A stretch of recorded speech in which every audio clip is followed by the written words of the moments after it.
আল্লাহর রহমতে মাশাআল্লাহ প্রোগ্রেস অনেক ভালো। এক্সপেক্ট করছি ফার্স্ট ম্যাচ থেকে খেলতে পারবো, বাকিটা আল্লাহর। শরীফুল যদি না খেলতে পারে এটা আমাদের বোলিং অ্যাটাক। আসসালামু আলাইকুম ভিউয়ার্স, সবাই কেমন আছেন? আশা করতেছি সবাই আল্লাহর রহমতে ভালোই আছেন। তো দেখেন কি বলে, ভিডিওটি না দেখে সম্পূর্ণ দেখতে থাকি।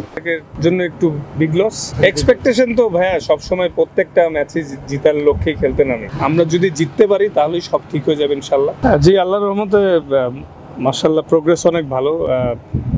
প্রায় 3টা বোলিং সেশন করতে পারলাম। স্লোলি প্রোগ্রেস হচ্ছে এবং প্ল্যান অনুযায়ী আগাচ্ছি। সো ওভারঅল ইমপ্রুভমেন্টস অনেক ভালো মাশাআল্লাহ। তো এক্সপেক্ট করছি যে ফার্স্ট ম্যাচ থেকেই পারবো। কালকেও আরেকটা বোলিং সেশন আছে, তো সবকিছু স্মুথ গেলে ইনশাআল্লাহ এক্সপেক্ট করছি ফার্স্ট ম্যাচ থেকে খেলতে পারবো, বাকিটা আল্লাহর ইচ্ছা। শরীফুলের সঙ্গে বোলিং পার্টনারশিপটা কি মিস করবেন কিনা? অন্তত প্রথম ম্যাচটা তো আমরা জানি যে জি আসলে দেখেন, শরীফুলেরটা ভেরি আনফর্চুনেট ছিল। ওর মাত্র একটা বলই বাকি ছিল, তো ওই সময় হাতে লেগে হাতটা ফেটে গেছে। তো এটা এখন আসলে মানে ওর ব্যাপারটা এখন বলাটা ডিফিকাল্ট। মাত্র তো 3 দিন আগে হয়েছে, তো আশা করছি যে ও রিকভার হবে। বাট এটা আমরা এখনো কেউই বলতে পারতেছি না। ওর যেহেতু স্টিচ করছে, এটা ডিপেন্ড করবে ডাক্তাররা দেখে কি ডিসিশন নেয়।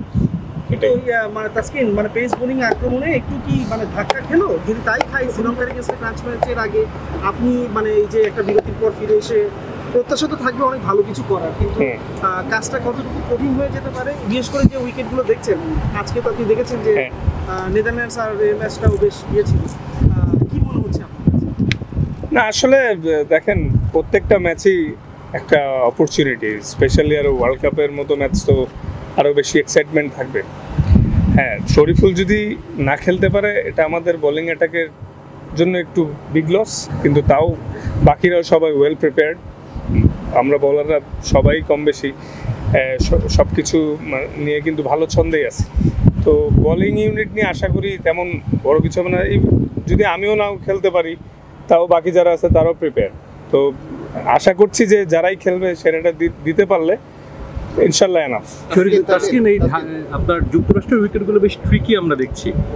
আপনি প্রস্তুতি ম্যাচ খেলতে পারেননি, তারপরও সেই উইকেটগুলোতে আসলে যারা খেলেছে ভারতের বিপক্ষে ম্যাচ তাদের সাথে নিশ্চয়ই কথা বলেছেন, বোলিং করে ম্যাচগুলো নিশ্চয়ই দেখছেন।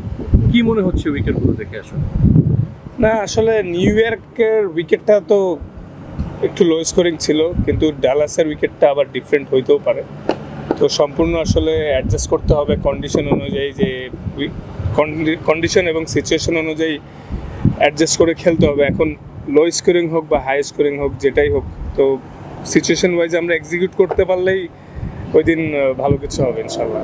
তাৎক্ষণ আপনার কাছে আসলে আমরা এখনো পর্যন্ত জানতে পারিনি, কারণ আপনি আসলে ইনজুরি ছিলেন, কথা বলা হয়নি আপনার সঙ্গে।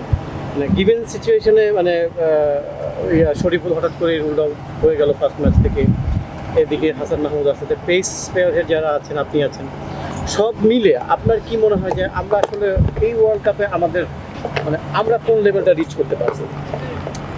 হ্যাঁ, এটা তো আসলে মানে বলাটা এক্স্যাক্টলি ডিফিকাল্ট, কিন্তু এক্সপেকটেশন তো ভাইয়া সবসময় প্রত্যেকটা ম্যাচে জিতার লক্ষ্যেই খেলতে নামি। হয়তো কম বেশি, হয়তো একটু বিভিন্ন সেক্টরে ক্লিক কম হয়েছে, একদিন বোলিং বা একদিন ব্যাটিং কোনো না কোনো জায়গায় একটু কম ভালো খারাপ মিলিয়ে হয়েছে, কিন্তু এক্সপেকটেশন সবসময় থাকে জিতার। তো যেহেতু আমরা ইউএসএ সিরিজ এবং প্র্যাকটিস ম্যাচ খেললাম, মোটামুটি একটা আইডিয়া গ্যাদার করতে পারছি যে কীরকম কন্ডিশন বা সিচুয়েশনে কেমন করে খেলতে হবে। আশা করছি এগুলো আপকামিং ম্যাচগুলোতে অনেক হেল্প করবে। আর পার্সোনালি আমি অনেক আশাবাদী যে এখানে যদি আমরা মোটামুটি টোটালও করতে পারি, আমাদের পক্ষে ভালো কিছু করা সম্ভব। আর উইকেটটা একটু লো স্কোরিং এ আসে। তাসকিন, একটু যদি বলি যে আপনার একটা বিশেষ রোল রয়েছে, সেটা হচ্ছে এত বছর ক্রিকেট খেলার পরে Bangladesh cricket board they have decided যে you are the vice captain of the world cup. So আমরা অনেক আশাবাদী, যেহেতু আপনার ইমপ্রুভমেন্টটা ভালো হচ্ছে, আপনি খেললে মাঠে সহ-অধিনায়কত্বেরও একটা আপনার রোল থাকবে তাসকিন। সো ওই জায়গাটা নিয়ে আসলে কতটুকু ভাবছেন যে আপনার তো একটা লিডিং রোল দিতে হবে মানে এবার you will be in the field?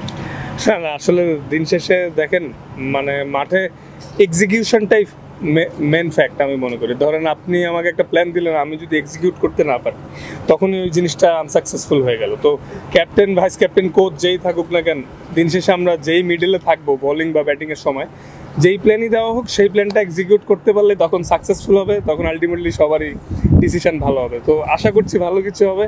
আপনারা সবাই দোয়া করেন ফার্স্ট ম্যাচটা যাতে ভালো হয় ইনশাআল্লাহ। সাম্প্রতিক সময়ে অনেক কথা হচ্ছে আত্মবিশ্বাসের ঘাটতি, তারপরে আপনাদের অনুশীলনও আপনারা খুব বেশি অনুশীলন করছেন না বা করার সুযোগ পাচ্ছেন না।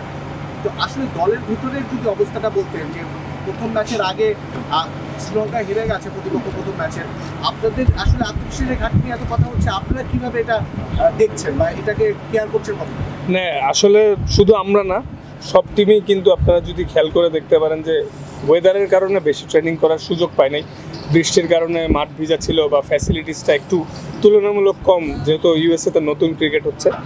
আর মানসিক অবস্থা ঠিক আছে, হ্যাঁ হেরে একটু মোরালি ডাউন ছিলাম, কিন্তু আসলে আমি মনে করি সব আমরা যদি জিততে পারি তাহলেই সব ঠিক হয়ে যাবে ইনশাল্লাহ। তো আমরা আমাদের ইমপ্রুভমেন্ট নিয়ে কাজ করে যাচ্ছি এবং আশাবাদী যে জিতলেই সব কিছুই ঠিক হয়ে যাবে ইনশাল্লাহ। Thank you. তো বন্ধুরা, ভিডিওটি আপনাদের কাছে কেমন লাগলো তা অবশ্যই কমেন্ট বক্সে কমেন্ট করে জানাবেন। আর এই চ্যানেলের যদি নতুন দর্শক হয়ে থাকেন তাহলে অবশ্যই চ্যানেলটিকে সাবস্ক্রাইব করে রাখবেন। ধন্যবাদ সবাইকে, আল্লাহ হাফেজ।